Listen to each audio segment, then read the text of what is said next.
قبلہ پر بیت المقدس ہو آزاد ہوگا، اور ایک دن آئے گا انشاءاللہ العزیز ہمارا مرکز اب بھی مضبوط ہے، اور ایک دن آئے گا اور زیادہ مضبوط ہوگا انشاءاللہ العزیز۔ 57 ممالک اتحاد اتفاق کریں گے تو بات بنے گی۔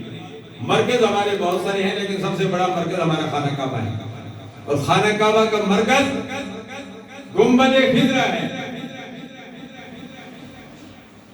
کیونکہ ہم سب کا قبلہ خانہ کعبہ۔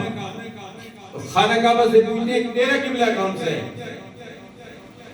خانہ کعبہ پکار کر کہہ رہا ہے اگر تم میرے قبلے کو دیکھنا چاہتے ہو تو مسجد نبی کو دیکھ لو، گنبد خضرا کو دیکھ لو۔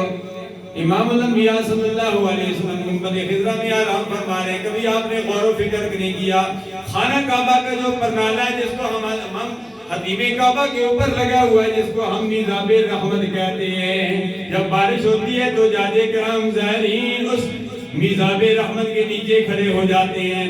ابھی غور کرو میزاب رحمت کی رخ کس طرف ہے؟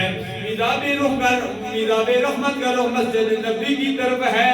میزاب رحمت خانہ کعبہ کا میزاب رخ، یعنی دوسرے لفظ میں ہماری زبان میں پرنانا، اس کا رخ مسجد نبی کی طرف ہے۔ خانہ کعبہ کا میزاب رحمت آواز دے دے کر پکار رہا ہے اگر تم میرے مرکز کو دیکھنا چاہتے ہو تو مسجد نبی دیکھ لو۔